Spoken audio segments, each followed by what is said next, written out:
gente volta para o nosso segundo bloco para continuar na pegada do exercício e daqui a pouco a gente fazer uma parada bem mais bacana. Se liga aí, ó. Exercício 2. Ao analisar um texto dissertativo, identifique inicialmente o argumento principal, aquele que fundamenta a opinião exposta.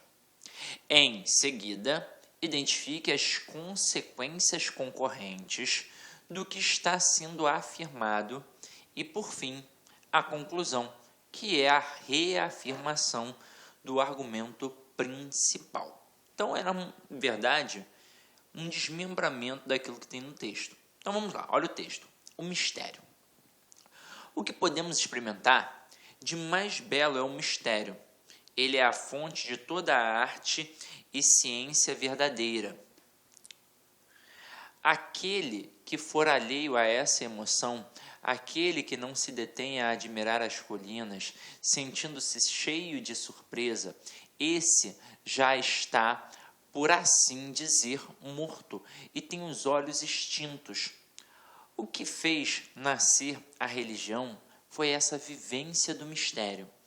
Embora mesclado de terror, saber que existe algo insondável, sentir a presença de algo profundamente racional e radiantemente belo, algo que compreenderemos apenas em forma muito rudimentar, é esta experiência que constitui a atitude genuinamente religiosa. Neste sentido, e unicamente neste sentido, pertenço aos homens profundamente religiosos. Albert Einstein, Como Vejo o Mundo. Então, vamos lá. Seguem alguns exemplos de erros no entendimento do texto. Então, acompanhe aqui comigo. Extrapolação. O texto fala sobre a importância de Deus e da religião e sobre o mistério da criação do universo. O texto, na verdade, afirma que todo cientista precisa ser artista e religioso para poder compreender a natureza. Redução. O texto afirma que o terror fez nascer a religião. Na verdade, o texto afirma que a nossa compreensão dos fenômenos é ainda muito elementar. Contradição. O texto afirma que quem experimenta o mistério está com os olhos fechados e não consegue compreender a natureza. Na verdade, o texto afirma que a experiência do mistério é um elemento importante para a arte, não para a ciência. Agora, feita essa brincadeira aqui, que foi só um iniciozinho para você poder trabalhar, a gente vai trabalhar agora os 10 mandamentos para análise de textos. São dicas, na verdade, que a gente vai pautar aqui uma a uma para a gente poder exaurir e entender legal, para que você possa colocar aí no teu cotidiano, no teu dia a dia, beleza? Então vamos lá. Primeira dica, importante, ler 2 vezes o texto. A primeira para tomar contato com o assunto, a segunda para observar como o texto está articulado, desenvolvido. Então, a primeira é só para ter uma noção.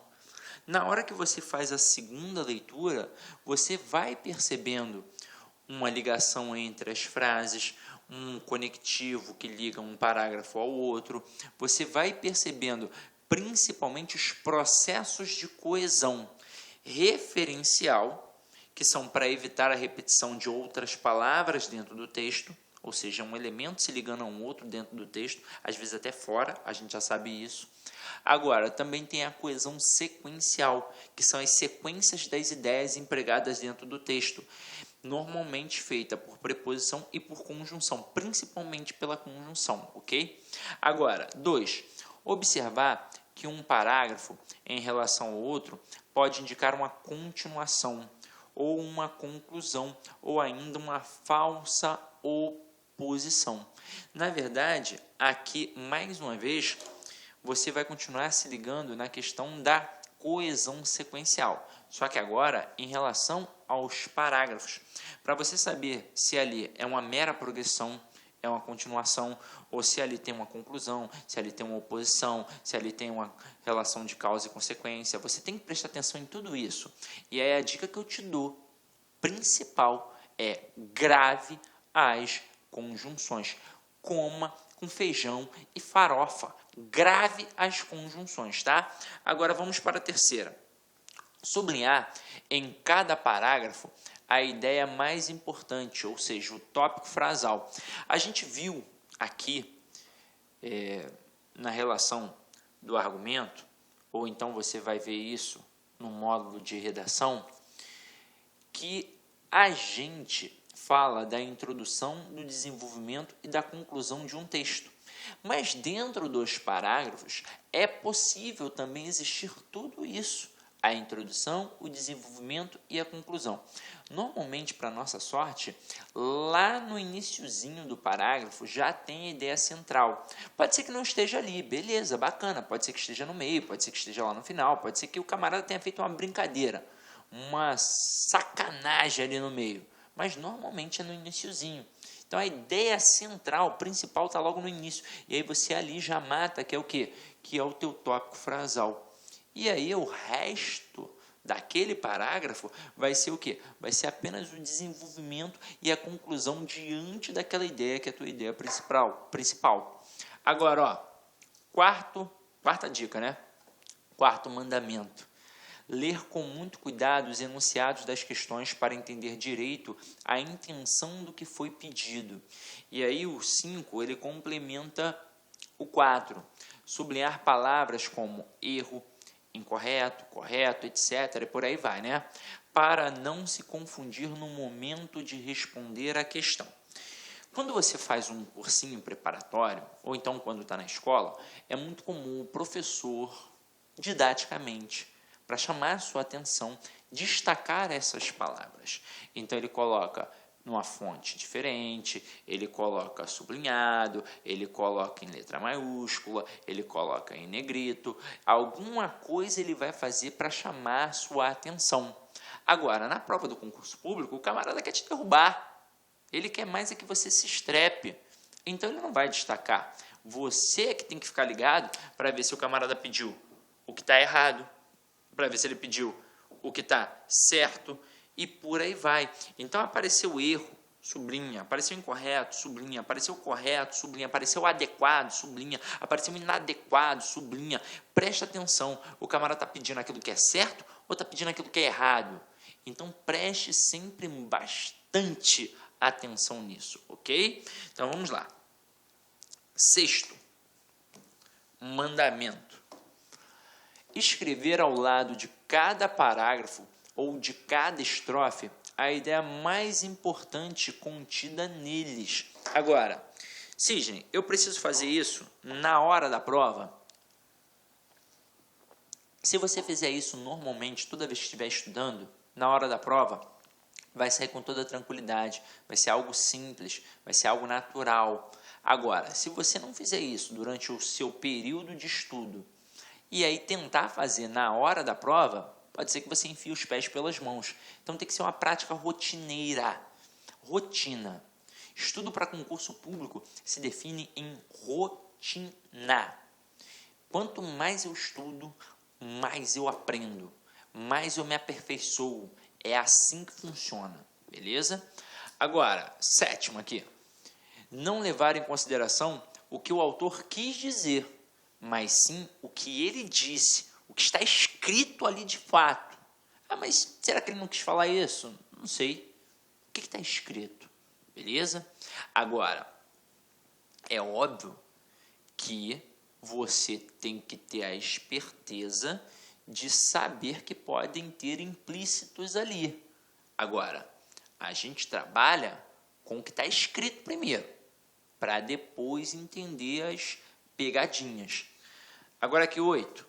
Se o enunciado mencionar tema ou ideia principal, deve-se examinar com atenção a introdução e ou a conclusão. Por quê? Vamos lá. Quando a gente trabalha principalmente um texto dissertativo, a gente expõe a ideia central, né, ou seja, o tema e a ideia principal, lá na introdução. E, normalmente, o que a gente faz ao chegar lá na conclusão? A gente faz uma retomada da introdução. Então, é óbvio que ou em um local ou em outro, ou até mesmo nos dois locais, você vai encontrar o quê? A ideia principal daquele texto. Lá na introdução, dê uma olhada com calma e, para ter certeza, dá uma olhada na conclusão para ver se confirma, se corrobora aquilo que foi apresentado lá na introdução. É só para a gente ficar esperto, para já ter um direcionamento. Aonde eu vou? O que eu vou buscar? Beleza? Então, vamos lá. Agora, 9. O sistema que vai me boicotar? Espera aí, deixa eu tentar usar o outro aqui, ó. Caraca, eu tô demais nos paranauê da internet. O sistema tentou dar uma travada aqui, eu creu nele, tá vendo? Tô ficando muito esperto. Então vem aqui comigo, ó. É prática, tá vendo? Antigamente eu era uma anta em internet. Uma anta. Não adiantava, não aprendia nada.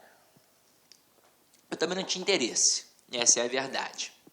Beleza. Sabia classificar todo tipo de oração subordinada, mas não sabia mexer na traqueira do computador. Agora eu sei, agora eu tô tranquilo. Até mesmo porque eu tenho que mexer com videoaula, né? Então eu tinha que aprender alguma coisinha. Então vem aqui comigo, ó.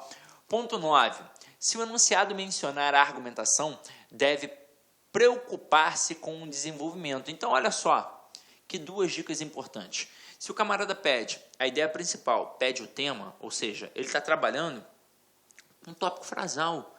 Então, ou você vai achar isso na introdução, ou vai achar na conclusão. Ou, na verdade, você vai ter a certeza de que o que foi apresentado na introdução foi trabalhado na conclusão também. E aí você mata, opa, é a ideia central. Se o camarada mencionou lá em cima e agora veio retomar, é porque é a ideia principal. Agora, quando o camarada fala da argumentação, aí você tem que procurar no desenvolvimento. Por quê? Porque na estrutura da introdução, você tem o tópico frasal, que é a opinião a ser defendida. E para defendê-la, você tem que apresentar o quê? Argumentos. Só que você apenas apresenta os argumentos, que você vai desenvolver um pouquinho depois, já no próximo parágrafo, ou nos próximos, que são os parágrafos de desenvolvimento. Então, para cada argumento apresentado, a gente tem um parágrafo de desenvolvimento. Então, se o camarada está trabalhando o argumento, quer entender aquela argumentação, eu tenho que olhar ali para o meio do texto, eu tenho que olhar ali para os parágrafos de desenvolvimento, e com certeza eu vou entender melhor aquela argumentação, ok? E para finalizar aqui, ó, ponto 10. Tomar cuidado com os vocábulos relatores, os que remetem a outros vocábulos do texto. Pronomes relativos, pronomes pessoais e pronomes demonstrativos, principalmente. É claro que a gente tem outras situações. A gente tem, inclusive, substantivos se remetendo a outros substantivos. A gente tem elipses e por aí vai. Mas esses três pronomes aqui, ó, o pronome relativo, o pronome pessoal, principalmente o pronome pessoal oblíquo átono e o pronome demonstrativo, é coisa certa em qualquer prova de concurso público, porque são elementos que trabalham a estrutura do texto, que trabalham a coesão referencial. Então, prato cheio para ser uma questão em sua prova, ok? Agora, o que a gente vai fazer? Agora a gente vai pegar aí, ó, alguns textos que são de concurso e que a gente vai analisar como funcionaram as questões, ok? Então vamos lá, ó. Acompanha aqui comigo. Primeiro texto que a gente vai analisar, eu escolhi uns textos bem bacanas para a gente poder trabalhar, tá? Então vamos lá. E se o Brasil ainda fosse uma monarquia?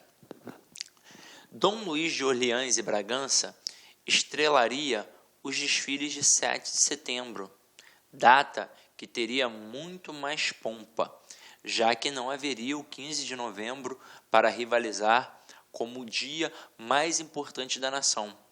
e sem a proclamação da República em 1889. O governo Getúlio, a ditadura militar e a democratização do país, as 6 constituições que tivemos em 100 anos não estariam ou seriam diferentes.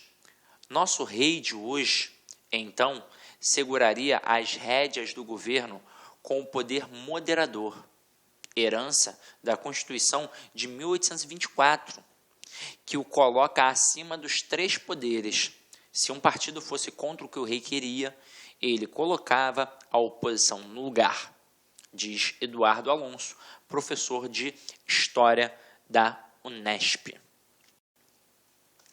A capital seria Brasília, do mesmo jeito por se tratar de um plano da monarquia.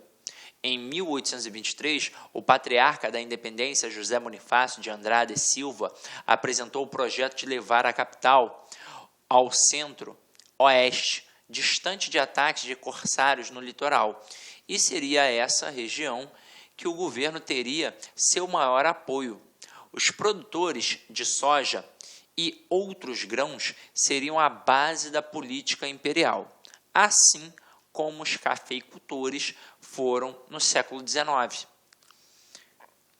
Um império nunca formulou uma política econômica, só seguiu o projeto de uma colônia que sobrevive de seu reservatório, explica Estevão Martins, professor de História da UNB.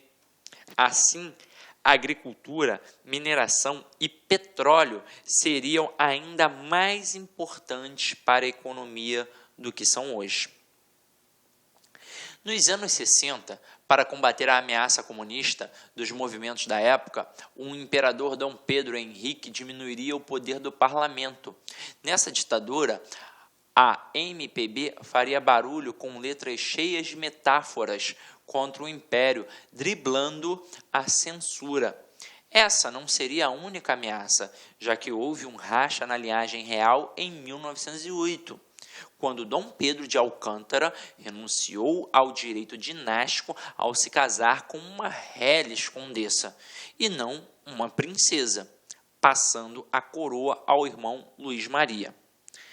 A situação não ficou tensa porque, bem, já não havia um trono a disputar, mas se ainda fôssemos um reino, as relações familiares ficariam ruins. Os descendentes de Dom Luís Maria, do chamado ramo de Vassouras, teriam de lidar com a oposição dos primos do ramo de Petrópolis. Isso ficaria claro em 2013, durante as manifestações de junho.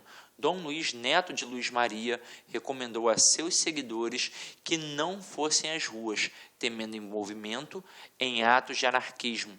Se fosse rei, a declaração o deixaria no alvo dos protestos, e o nome do liberal Dom João do ramo de Petrópolis ganharia força.